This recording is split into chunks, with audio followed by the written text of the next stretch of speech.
नाज़रीन आदाब, जहां बीन का आज का ताज़ा शुमारा लेकर हम आपकी खिदमत में हाजिर हैं। मैं हूं आपका मेज़बान फ़याज़ अहमद फ़याज़। नाज़रीन, जिस तरह से आप जानते हैं कि अक्सर बेशतर हम उन मामलात से मुतल्लिक़ बात करते हैं इस प्रोग्राम के ज़रिए से जो मामलात हम सब के साथ जुड़े होते हैं, जो मसाइल, जो मुश्किलात हमें रोज़मर्रा की ज़िंदगी में पेश आ जाते हैं मुख्तलिफ़ फील्ड्स के हवाले से, चाहे हम सेहत के हवाले से बात करेंगे, तालीम के हवाले से बात करेंगे, एसेंशियल मतलब कुछ चीज़ों की बात करेंगे, उस हवाले से जितनी भी हमें मुश्किलात पेश आ जाती हैं उनका हल जो है, उनका हल जांबीन प्रोग्राम आपके सामने रखता है। और यहाँ पे हम ऐसी शख्सियात को मद्दू करते हैं जो शख्सियात माहिरीन होती हैं अपने अपने सब्जेक्ट्स में। तो जिस तरह से हमने अक्सर बेशतर हमने इससे पहले भी बात की कि जो कंज्यूमर अफेयर्स डिपार्टमेंट है उसका मैंडेट क्या है, किस तरह की स्कीम्स है, राशन कार्ड्स के हवाले से बात हुई, स्कीम्स के हवाले से बात हुई, यहाँ यूटी सरकार की तरफ से कौन सी स्कीम इस वक्त राइज है जिसके तहत 5 किलो इजाफी राशन दिया जाता है, या इसके साथ साथ भारत सरकार की तरफ से जितनी भी स्कीम्स है one nation one ration card की अगर हम बात करेंगे, बहुत ही हौसला अफजा स्टेप है, उस सिलसिले में बात की गई। लेकिन आज हम बात करना चाहेंगे कि जो कंज्यूमर कमीशन है, ये कंज्यूमर कमीशन क्या है, राइट्स क्या है इस कंज्यूमर के, और इसके साथ साथ जो लीगल मेट्रोलॉजी है, जो लीगल मेट्रोलॉजी डिपार्टमेंट है, उसका मैंडेट क्या है, किस तरह से वो काम कर रहा है, और सारिफीन अगर उससे इस्तेफादा करना चाहेंगे, उनसे राबिता करना चाहेंगे, कहाँ कहाँ वो इस महकमे से राबिता कर सकते हैं। और एक खुशाइन बात आपको बताना चाहेंगे जिसकी सराहना की गई, यहाँ भारत सरकार ने जो हाल ही में जो GST है,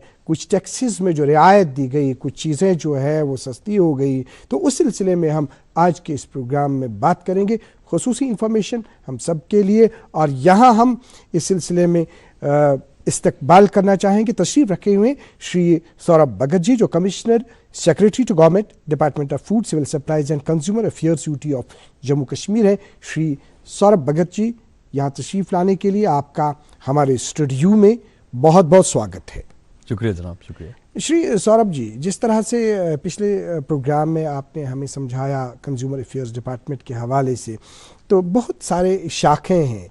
अगर हम आपके डिपार्टमेंट के हवाले से बात करेंगे, डिस्ट्रीब्यूशन निज़ाम है आपका, सारिफीन के हकूक़ है, लीगल मेट्रोलॉजी है, या इसके साथ साथ कंज्यूमर कमीशन है। तो आगाज़ में अगर हम बात करना चाहेंगे जो कंज्यूमर कमीशन है, तो ये कंज्यूमर कमीशन को किस तरह से आप हमें समझाएं, इसका क्या रोल है?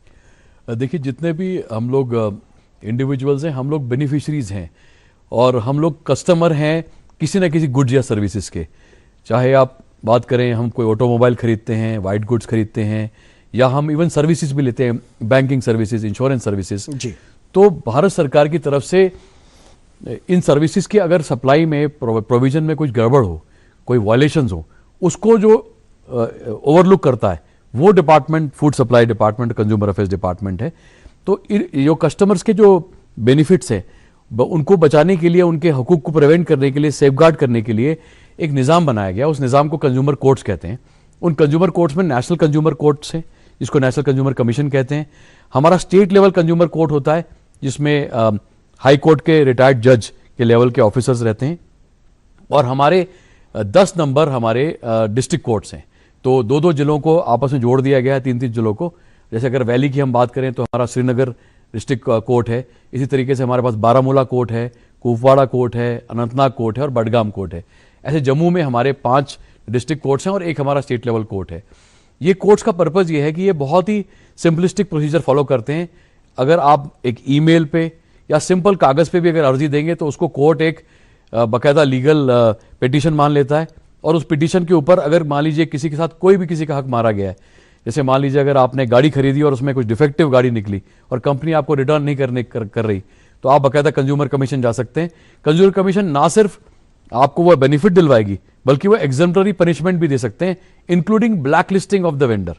तो जैसे मान लीजिए अगर सीमेंट की बोरी आपको गलत मिल गई और उस कारण से आपको कोई घर पे डैमेज हुआ, तो ना सिर्फ वो सीमेंट की बोरी की रकम भी वापस मिलेगी बल्कि हो सकता है वो कंपनी की जो रजिस्ट्रेशन है वो भी कैंसिल हो जाए। तो बहुत अच्छे पावर्स हैं, और ये कंज्यूमर कमीशन सिर्फ गुड्स पे रिलेटेड नहीं, सर्विसेज पे भी रिलेटेड है। अगर आपने इंश्योरेंस की सुविधा ली, आपने बैंक से कोई लोन लिया, कोई गलत आपकी किस्त अगर काटी गई, तो मैं आपके जानिब से अपने जो ऑडियंस यहाँ देख रहे हैं उनको मैं बताऊंगा कि ये पूरा निज़ाम बना हुआ है और बहुत ही सिंपल प्रोसीजर है। इसमें कोई कॉम्प्लिकेटेड लीगल फीस नहीं है। जिनके पास फीस की अवेलेबिलिटी नहीं, उनको फ्री लीगल एड भी अवेलेबल है, और ये कंज्यूमर कोर्ट्स हर तरफ जम्मू कश्मीर में अवेलेबल हैं। इसका आप बेनिफिट उठाएं। इसके अलावा एक और हमने प्रोविजन किया है कि जो बिल्कुल ही ऐसे पब्लिक इंटरेस्ट के इश्यूज हैं, जिसमें अगर पब्लिक अवेयर नहीं है, तो वहां पे हमारा जो लीगल मेट्रोलॉजी विंग है, उनके अधिकारी भी असाइल बन के उनके बेसिस पे कॉमन एप्लीकेशन डाल सकते हैं। तो ऐसा भी है, जैसे मान लीजिए कि कोई पेट्रोल में अडल्ट्रेशन है और आम जनता उस पर अवेयर नहीं है, तो हमारे अफसर भी कंज्यूमर कोर्ट में उस कंपनी के खिलाफ वो केस डाल सकते हैं और बाकायदा उसमें फैसले वगैरह होते हैं। बहुत ही इम्पोर्टेंट मतलब महकमा है ये, जिस तरह से आपने इसकी बात की। नाज़रीन मोहतरम, यहाँ हम ज़रूर ये कहना चाहेंगे कि जो यहाँ पे कंज्यूमर राइट्स की बात की गई या इन कोर्ट्स की बात की गई, अगर आपके पास कहीं इस तरह का मामला है, इस तरह की मुश्किल है, आप खामोश मत रहिए। देखिए, जब आपने एक दफ़ा कहीं पे कहा, सोचा कि चलिए रहने देते हैं, लेकिन जो वहाँ पर ये कारोबार करता है, जो वो इंसान है, वो अगर आपको धोखा देता है, आपको धोखा देने के बाद वो 50 लोगों को और धोखा दे सकता है।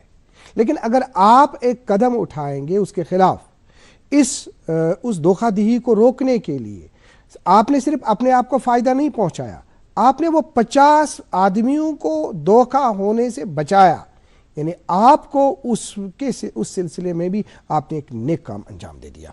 जिस तरह से अभी हमने नाज़रीन के साथ बात की, ख़ास बात आपसे इसी सिलसिले में करना चाहेंगे, फिर आगे बढ़ेंगे। यहाँ पे हमने देखा कि यहाँ पे बहुत सारी कंपनीज़ भी ऐसी आ जाती हैं कि जो कंस्ट्रक्शन के हवाले से यहाँ पे काम करती हैं, या अगर हम कहेंगे कुछ बाहर की कंपनीज़ यहाँ पे आई है, या लोकल भी कुछ कंपनीज़ यहाँ पर है जो बहुत सारे घर वालों को बोलते हैं कि हम आपको किचन बना के दे देंगे, हम आपको ये बना के दे देंगे। अब वो उसको बहसीते वो कंज्यूमर बन जाते हैं, बड़े बड़े ख्वाब दिखाए जाते हैं सबसे पहले, लेकिन जब उसके बाद उसकी इम्प्लीमेंटेशन होती है, इम्प्लीमेंटेशन में फिर वो पहले उनको बोलते हैं, एक कमिटमेंट करते हैं, फिर उसके बाद दूसरी कमिटमेंट होती है। अगर इस तरह का धोखा कहीं पे लगा होगा किसी इंसान को, किसी घर को, क्या वो इस सिलसिले में कंज्यूमर कोर्ट में जा सकता है? जी हाँ, बेशक वो जा सकते हैं। और इसके अंदर आपको ये पता होना चाहिए कि एक इदारा है जिसको हम BIS कहते हैं, ब्यूरो ऑफ इंडियन स्टैंडर्ड्स। ये पर्टिकुलर इदारा भारत सरकार का इदारा है। ये हर तरह के शोबे में स्टैंडर्ड्स क्रिएट करता है। जैसे मान लीजिए हम घर में अगर पाइप लगाते हैं, या किचन में हम लोग अगर कोई ग्रेनाइट या मार्बल लगाते हैं, या कोई इलेक्ट्रॉनिक गुड्स हम यूज़ करते हैं, हर चीज़ का स्टैंडर्ड उन्होंने डिफाइन कर दिया है। जैसे आपने ISI मार्क का नाम सुना होगा, सिंपल टर्म्स में। चाहे आप गोल्ड लेना जाते हैं, गोल्ड का भी उन्होंने उस पर एक स्टैंडर्ड लेबलिंग बनाया है, सिल्वर पे भी बनाया है। मगर चूंकि हमारा कस्टमर अवेयर नहीं है, उनको पता नहीं है कि ये सब स्टैंडर्ड होने चाहिए, तो वो जनरली एक्सप्लॉइट होते हैं। तो मैं आपको ये आपकी जानिब से कहूँगा कि जो BIS के स्टैंडर्ड्स हैं, उसकी वेबसाइट पे जाके आप हर चीज़ का स्टैंडर्ड पता कर सकते हैं। उसमें उन्होंने स्टैंडर्ड भी डिफाइन किया है, उसके रेट्स भी डिफाइन किए हैं हर प्रोडक्ट के। तो अगर कहीं पर भी कहीं वेरिएशन आता है और किसी के साथ गड़बड़ होती है, वो कंज्यूमर कोर्ट जा सकते हैं। और कंज्यूमर कोर्ट ना सिर्फ उनको उस पर्टिकुलर केस में मुआवजा दिलवाएगा, बल्कि हो सकता है सीवियर पनिशमेंट भी दे, जिसके कारण और काफ़ी लोग, जैसे आपने बताया, एक्सपर्ट होने से बच जाएं। अभी अगर हम प्रोटेक्शन एक्ट 2019 की बात करेंगे, तो ये कंज्यूमर प्रोटेक्शन एक्ट 2019 जो है, 2019 जो है, ये एक कंज्यूमर को क्या फराहम कर रहा है? देखिए, कंज्यूमर्स के क्षेत्र में बहुत ज़्यादा इंप्रूवमेंट हुआ है। आपको पता है, इंटरनेट के आने के बाद टेली मार्केटिंग स्टार्ट हो गई है, डायरेक्ट मार्केटिंग स्टार्ट हो गई है। आज हमारे मैक्सिमम प्रोडक्ट्स हम लोग ऑनलाइन बुलवाते हैं, अमेजन से, फ्लिपकार्ट से, मिंत्रा से। तो वो जो सारा सेक्टर था वो तब तक कवर्ड नहीं था। अनफेयर ट्रेड प्रैक्टिस में ये होता है कि जैसे आपने एडवर्टीजमेंट में देखा कि मुझे फला रंग की शर्ट आ रही है, जब आपने ऑर्डर किया कुछ और ही आ गया, तो वो सारे केसेस में कस्टमर क्या करेगा? तो अब जो है consumer protection act direct marketing में आ जाता है। जी हाँ, डायरेक्ट मार्केटिंग को भी इसकी जद में लाया गया। इसके अलावा अनफेयर ट्रेड प्रैक्टिस को भी इसकी जद में लाया गया। रॉन्ग रिप्रेजेंटेशन को भी इसकी जद में लाया गया। जैसे मान लीजिए आप इंश्योरेंस करा रहे हैं, लाइफ इंश्योरेंस, उस वक्त कंपनी आपको कुछ और बात कह रही है, जब कोई फौत हो गए उसके बाद जब आप जाएंगे वो कहेंगे ये तो कवर्ड नहीं था। तो अब क्या है कि वो सारी के सारे सिस्टम्स को गवर्नमेंट ने बड़ा ट्रांसपेरेंट बनाया है और बड़ी सख्ती उस पर की है। तो कंज्यूमर प्रोटेक्शन एक्ट को काफ़ी वाइड बना दिया गया है, और उसका जो इंप्लीमेंटिंग डिपार्टमेंट है वो हमारा डिपार्टमेंट, लीगल मेट्रोलॉजी डिपार्टमेंट है, जो इसको इंप्लीमेंट करता है। तो जैसे अगर आपके साथ कभी कोई ऑनलाइन फ्रॉड होता है, आप बेशक हमारे डिपार्टमेंट को अप्रोच कर सकते हैं, और काफ़ी हमारे पास स्वीपिंग पावर्स हैं, जिसमें हम उन कंपनीज को, जो ऑनलाइन कंपनीज भी हैं, चाहे इंडिया की हैं, विदेशी कंपनीज भी हैं, उन सबको हम लोग टू द बुक ला सकते हैं और पनिशमेंट वगैरह दे सकते हैं। देखिए, अगर हम देखेंगे कोई माल लाते हैं यहाँ से, बाहर की कंपनी से माल आ जाता है कहीं पे, जो हम देखेंगे चाहे दिल्ली में है, दिल्ली से बाहर है, कहीं दूसरी जगह है, जिस तरह से अभी आपने बात की, यहाँ का कोई व्यक्ति होगा जिसने वहाँ ऑर्डर किया होगा, उसमें कोई कम पेश होगी, उसमें कोई धोखाधड़ी होगी। क्या इस सिलसिले में जो कंज्यूमर एक्ट ये 2019 है कि उसको वहाँ पे आपके साथ रब्ता करके, आपके लीगल मेट्रोलॉजी डिपार्टमेंट के साथ रब्ता करके कुछ राहत मिल सकती है? जी हाँ, बिल्कुल। जो मैंने आपको बताया कि डिस्ट्रिक्ट कमीशन, स्टेट कमीशन और नेशनल कमीशन, तो हमारे पूरे पैन इंडिया नेशनल कमीशन का ज्यूरिस्डिक्शन है।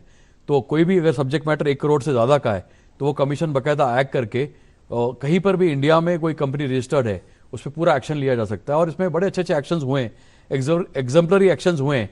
और चूंकि वक्त काफ़ी कम है जी। तो मैं पूरा डिफाइन नहीं कर सकता, मगर चाहे सीमेंट कंपनीज हैं, कार कंपनीज हैं, इंश्योरेंस कंपनीज हैं, हेल्थ बड़े बड़े अस्पताल हैं, उन सब के ऊपर बाकायदा बहुत बड़े बड़े एक्शंस हुए हैं और लोगों को बड़ा रिलीफ मिला है। जो आपके पास डिपार्टमेंट है, लीगल मेट्रोलॉजी डिपार्टमेंट, अगर हम उसके मैंडेट की बात करेंगे, उसके रोल की बात करेंगे, उसकी जिम्मेदारियों की बात, जिस तरह से कुछ आपने बता दिया, तो इसमें और जो जिनका आपने जिक्र किया उसके बगैर किस तरह का रोल है, किस तरह की जिम्मेदारियां हैं?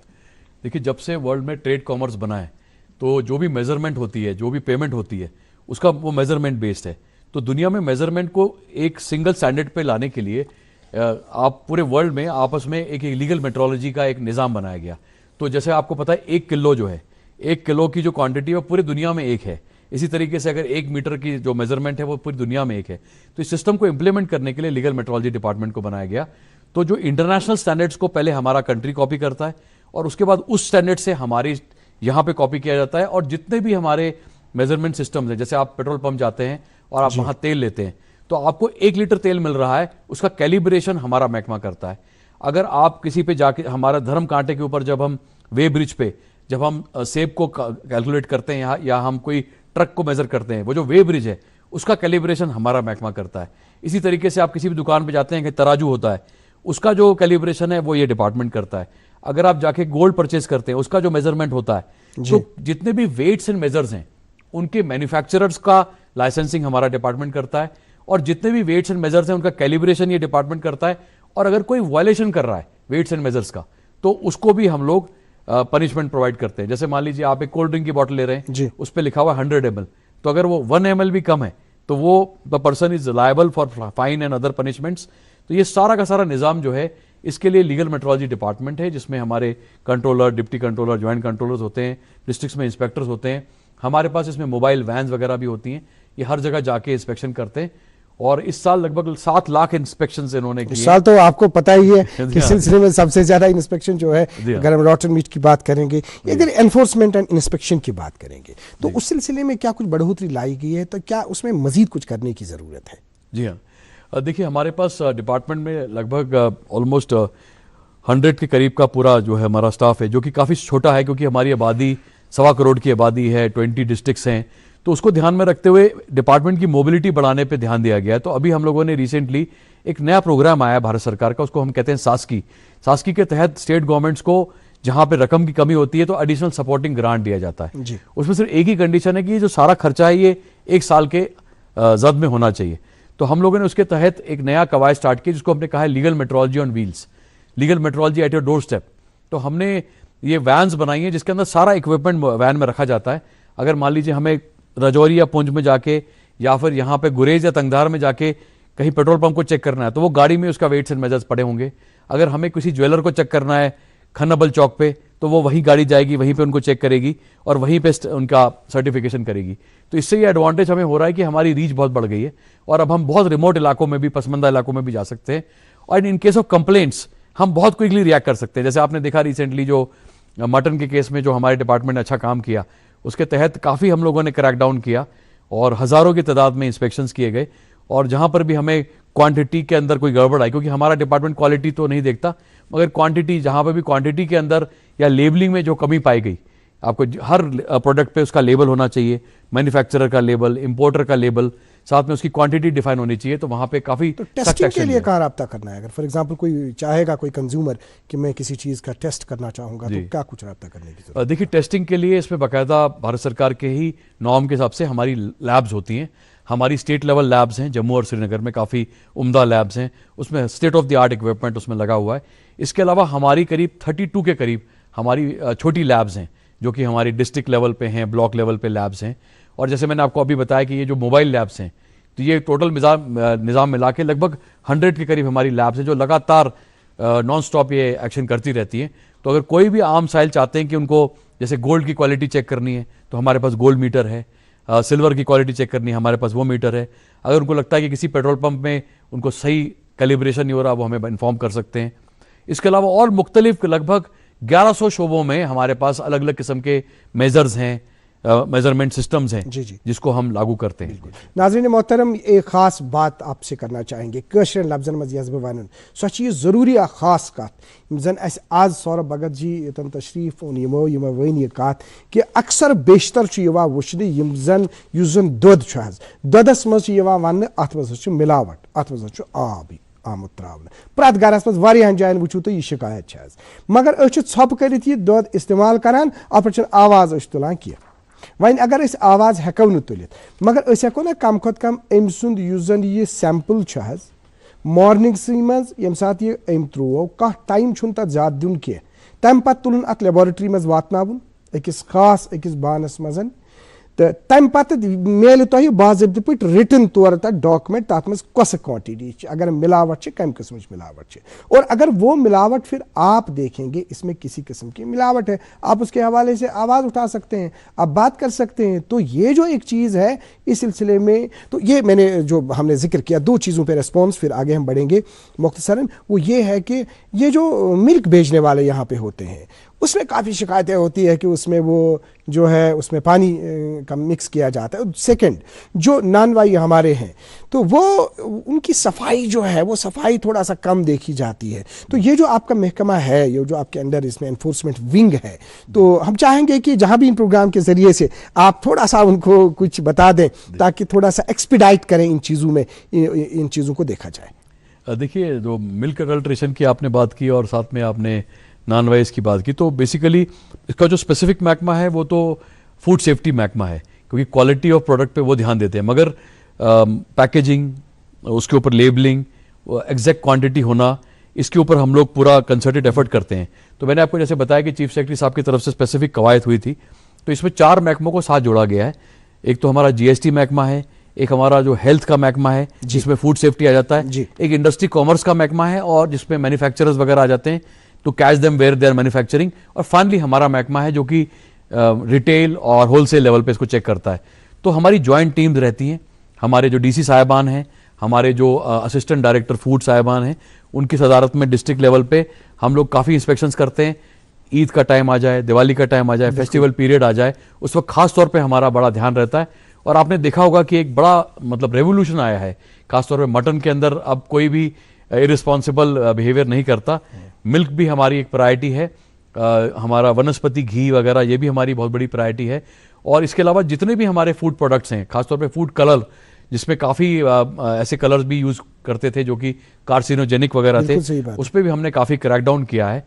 और मैं आपको यकीन दिलाता हूँ कि हमारे महकमे की आंखें हर तरफ सजग हैं और हम लोग चाहे होलसेल है, रिटेल है, अर्बन एरियाज़ हैं, मेट्रो या स्मॉलर जो हमारे टाउन्स हैं, हर जगह हम लोग लगातार इस पे ध्यान दे रहे हैं। और एग्जाम्पल भी हम सेट कर रहे हैं, जहाँ पे कोई हमें बिल्कुल ही वायलेशन मिलता है उसको हम बड़ा एग्जाम्पल सेट करते हैं। अभी जो हम देखेंगे कि कुछ प्रोडक्ट्स पे बैन किया जाता है, कहीं कहा जाता है कि इनको इस्तेमाल नहीं करना है, तो फिर आपका महकमा उस पर नज़र रखता है आगे कि वो मतलब कहीं फिर से वो मतलब एंटर तो नहीं हो रहा है, कुछ इस तरह के इनिशिएटिव्स? जी हाँ, देखिए आपको पता है कि जो लखनपुर और लोअर मुंडा हमारे 2 चौक पॉइंट्स हैं, तो यहाँ पर बाकायदा मल्टी डिपार्टमेंटल टीम्स हैं जो कि चेक करती हैं कि कोई भी ऐसा प्रोडक्ट जो कि हमारे सिस्टम में बैंड है, it is not moved in. और इसके अलावा फील्ड इंस्पेक्शंस भी किया जाता है। अभी जैसे रॉटन मीट के बारे में हमने आपको बताया कि जॉइंट इंस्पेक्शंस में हमने कई बार जो बहुत सारा हमने आइडेंटिफाई किया कि बिल्कुल सही, और उसको डिस्ट्रॉय भी किया गया बड़ी तादाद के अंदर। तो इस तरह से हर प्रोडक्ट में हमारी ये एक्टिविटी है। जी, आपने बात की अभी जीएसटी की, क्योंकि जो रिसेंटली जो जीएसटी रिफॉर्म्स किए गए उसकी बड़ी सतहों पे मतलब सराहना की गई, जो भारत सरकार का एक ऐसा स्टेप है, एक ऐसा इनिशिएटिव है जिसे वाकई तौर हम देखेंगे कि कंज्यूमर्स को जो है वहाँ पे फ़ायदा मिला। लेकिन अगर हम इसकी इम्प्लीमेंटेशन देखेंगे, यहाँ पे अगर हम बात करेंगे तो किस तरह का स्टेप है ये और किस तरह के फ़वाइद आपने देखे कि जो आवाम को मिल रहे हैं? देखिए, जो जीएसटी फेस्टिवल भारत सरकार की तरफ से लॉन्च किया गया, उसमें बेसिकली ऑब्जेक्टिव भारत सरकार का ये था कि जो डेली यूज के प्रोडक्ट्स हैं, जैसे पैकेज गुड्स हैं, हाउस होल्ड गुड्स हैं, पर्सनल गुड्स हैं, इनको सस्ता किया जाए। इसके अलावा जो एजुकेशन में, जो बच्चों की तालीम में जो चीज़ें, जैसे कॉपी पेंसिल वगैरह को सस्ता किया जाए। इसके अलावा हेल्थ केयर जो है, हेल्थ केयर में जीएसटी को खत्म किया जाए, ताकि जो भी हेल्थ सर्विसेज हैं वो सुविधा प्रोवाइड। हाउस होल्ड गुड्स में जैसे हमारा जो भी हम घर में इस्तेमाल करते हैं उनको भी सस्ता किया जाए। और मोस्ट इंपॉर्टेंटली जो छोटी गाड़ियां हैं, टू व्हीलर जो आम लोग इस्तेमाल करते हैं 350 सीसी से नीचे, इनको काफ़ी सस्ता किया जाए। तो पहले क्या होता था कि 4 रेट्स हुआ करते थे, आपको पता है, 8%, 12%, 18% और 28%। तो भारत सरकार ने इनमें से 2 रेट्स को गायब करके एक सीधे 8% और 18% रेट पे ले जाया गया। उसको सिंप्लीफाई किया गया और बहुत सारे रेट्स कम किए गए। तो हमारे डिपार्टमेंट का इम्प्लीमेंटेशन का रोल ये था कि जो हमारा प्रोड्यूसर है, मैन्युफैक्चरर है, वो अपनी रेट लिस्ट को रिवाइज करे और रिवाइज करके उसको हमारे कंट्रोलर लीगल मेट्रोलॉजी, जो हमारे इदारे के सीनियर मोस्ट ऑफिसर होते हैं, उनसे शेयर करें। अब इसमें हमने क्या किया कि जैसे निश सेक्टर्स होते हैं, जैसे मान लीजिए जम्मू कश्मीर में सीमेंट सेक्टर है, तो सीमेंट में हमें पता है कि खैबर सीमेंट है या अंबुजा सीमेंट है या वगैरह, तो उनको अपना रेट रिवाइज करके हमारी टीम से शेयर करना था। Automobile sector, pharmaceutical sector, white good sector एक वगैरह। और सेकेंड पार्ट इसका ये था कि फील्ड लेवल पे जो उनके कैश रजिस्टर्स हैं, जैसे आप किसी दुकान पे शॉपिंग करने के लिए जाते हैं, कैश रजिस्टर में उसका वो नया रेट जो है उनको इंट्रोड्यूस करना था। इसको हमें कंप्लीटली इंप्लीमेंट करना था। दूसरा, आम कस्टमर को कैसे पता चलेगा कि पहले रेट क्या था और अब इन्होंने मुझे पास किया है। तो इस पे बाकायदा बड़ा स्पेसिफिक डायरेक्शन मिला कि जो पुराना रेट है उसको हमें कवर नहीं करना, हमें एक नई जगह रेट रिवाइज करके लिखना है, ताकि वो कस्टमर उसको जब प्रोडक्ट को देखे तो वो देख सकता है कि पुराना रेट फला था, पहले मैं 18% ऑलरेडी इंस्ट्रक्शन गया है कि इस तरह से उसको करना। जी हाँ, बाकायदा। और अगर ये कोई नहीं करते, मैं आपकी जानिब से बताना चाहूंगा सारे होलसेलर्स और प्रोड्यूसर्स को कि अगर आपने ये नहीं किया तो आप वॉलेशन में, और बाकायदा आपके ऊपर बाकायदा सीरियस पेनल्टी लग सकती है। तो आपका जो ओवरऑल रेट लिस्ट बदलनी चाहिए, और रेट लिस्ट में जो चेंज आया पुराने रेट से वो क्लियरली आपको डिफाइन करना चाहिए। साथ में अगर प्रोडक्ट की लेबलिंग है तो पुराने अपने रेट को नहीं छुपाना। हम चाहेंगे कि आप डायरेक्टली, कैमरा आपके सामने है, कि जितने भी इसमें कंसर्न हैं उनसे आप डायरेक्टली मुखातिब हो जाइए और बताइए जहाबीन प्रोग्राम के ज़रिए से क्या कुछ डायरेक्शंस है उनको और क्या कुछ उन्हें करने की ज़रूरत है। देखिए, इसमें 8 बड़े डायरेक्शंस भारत सरकार के थे। सबसे पहला डायरेक्शन तो ये है कि जो आपके नए रेट रिवाइज हुए हैं, और अगर आप एक मैन्युफैक्चरर हैं या आप होलसेलर हैं, तो आपको नई रेट लिस्ट अपनी जारी करनी है, और उसकी बड़ी तारीख बाकायदा बताई गई थी। जो और भी बहुत बड़े प्रोड्यूसर हैं जिनको मार्केट लीडर हम बोलते हैं, आपको बाकायदा एडवर्टीजमेंट न्यूज़पेपर में देके इन्फॉर्म करना था कि आपके रेट जो पुराने क्या थे और इस बोनांजा के बाद आपने क्या बेनिफिट ट्रांसफर किए हैं। अगर आप एक रिटेलर हैं या फिर आप होलसेलर हैं या बड़े आपका सप्लाई है, तो वहां पर आपको क्या करना है कि आपके जो प्रोडक्ट के ऊपर जो रेट था पुराना, उसको आपको मेंटेन करना है और एक नया आपको स्लिप चिपकानी है जिसमें आपने रेट रिवीजन को डिफाइन करना है, ताकि आम कस्टमर इस बात को समझ पाए कि कितना रेट ये रिवाइज हुआ है। इसके अलावा आपको दूसरा ये काम करना है कि कहीं पर भी पहले रेट एनहांस करके बाद में उसका चेंज नहीं करना, ताकि that is basically a violation. तो आपको जो भी आपका एमआरपी पुराना था उसी में एमआरपी पे आपने रेट रिवाइज करना है। और दूसरा, कंटिन्यूसली आपने अपने जो आपके जो भी आउटलेट है वहां पे रेट लिस्ट बाकायदा डिफाइन करनी है, ताकि आम कस्टमर को इसके बारे में मालूम पड़ पाए। और आपको इस बारे में पता होगा कि इसका बेनिफिट लेने के कारण हिंदुस्तान में जो ऑटोमोबाइल इंडस्ट्री है उसमें बहुत बड़ा एक बूम आया है। बहुत ऑटोमोबाइल सेल हुआ है, बहुत सारे वाइट गुड्स का सेल हुआ है, और काफ़ी सारे जो हमारे क्रिटिकल सेक्टर हैं जैसे कि एजुकेशन और हेल्थ, उसमें काफ़ी लोगों को राहत मिली है। और जो हमारे मतलब जो कस्टमर अभी सुन रहे हैं, कहीं अगर आपको ऐसा लगता है कि कोई रिटेलर, होलसेलर, प्रोड्यूसर ने ये नहीं किया है, आप हमारी नॉलेज में लाएं, हम तुरंत इसको इम्प्लीमेंट करेंगे, और वो आपका हक है। और ये जो पर्टिकुलर तोहफा आपको मरकज सरकार से मिला है, बिल्कुल उसका आपको पूरा हक बनता है। और हमारा डिपार्टमेंट, जिसमें हमारा लीगल मेट्रोलॉजी डिपार्टमेंट है, इसके अलावा इंडस्ट्री डिपार्टमेंट भी इसको इम्प्लीमेंट कर रहा है, सेल्स टैक्स डिपार्टमेंट भी इम्प्लीमेंट कर रहा है, और जो हेल्थ प्रोडक्ट्स हैं खास तौर पे उसमें हेल्थ डिपार्टमेंट इसको इम्प्लीमेंट कर रहा है। क्या जब ये मतलब कंज्यूमर है, ये जाएगा दुकानदार के पास, हम थोड़ा सा चाहेंगे कि क्या ये पूछ सकता है दुकानदार से कि आप हमें ये बताइए कि इसमें हमें पहले रेट आप दिखाइए क्या है, अब आपने कहाँ पे इस पे चस्पा किया है, फिर उसको वेरिएशन पता लगेगा। तो किस तरह से एक आम आदमी जो है वो चेक कर सकता है कि GST rate has been changed? जी हाँ, इसमें इसमें जीएसटी की जो वेबसाइट है वहाँ पर भी इंडस्ट्री स्पेसिफिक क्या रिडक्शन हुआ है वो आपको अवेलेबल हो जाएगा। जो बहुत रेप्यूटेड कंपनीज हैं उन्होंने तो सेंट्रल लेवल से ही ये कर दिया है। मगर जैसे मान लीजिए एग्जांपल, आप एक गाड़ी लेने जाते हैं तो गाड़ी का जो प्री जीएसटी बोनांजा जो उसका रेट था और जो नया था, वो बाकायदा जो कंसर्न वेंडर है उसकी जिम्मेदारी है कि वो आपको जब इनवॉइस देगा उसमें वो डिफाइन करेगा कि पुराना रेट ये था, नया रेट ये था, जीएसटी से ये रिडक्शन हुआ और ये बेनिफिट मैंने इनको पास ऑन किया।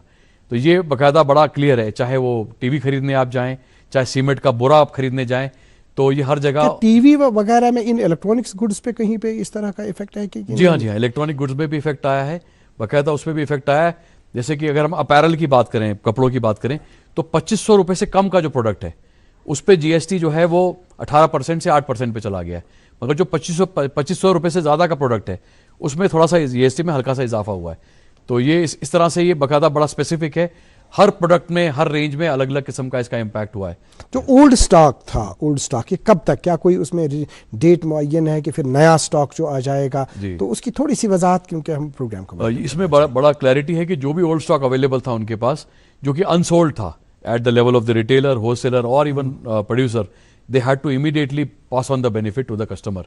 और इसको बाकायदा हमारी टीमों ने विजिट करके, इंस्पेक्ट करके एनफोर्स कराया है। गवर्नमेंट रेवेन्यू पे आखिरी सवाल आपसे, कि जो गवर्नमेंट रेवेन्यू है तो इससे जो है, इससे रिडक्शंस जो है उसका क्या असर पड़ा, क्या इम्पैक्ट? देखिए, शॉर्ट रन में भले ही थोड़ा सा गवर्नमेंट को इसका रिडक्शन होगा in terms of the collections, मगर जितना ज़्यादा हमारा टैक्स रेट कम होगा उतना ज़्यादा ट्रेड एंड कॉमर्स ग्रो करेगा।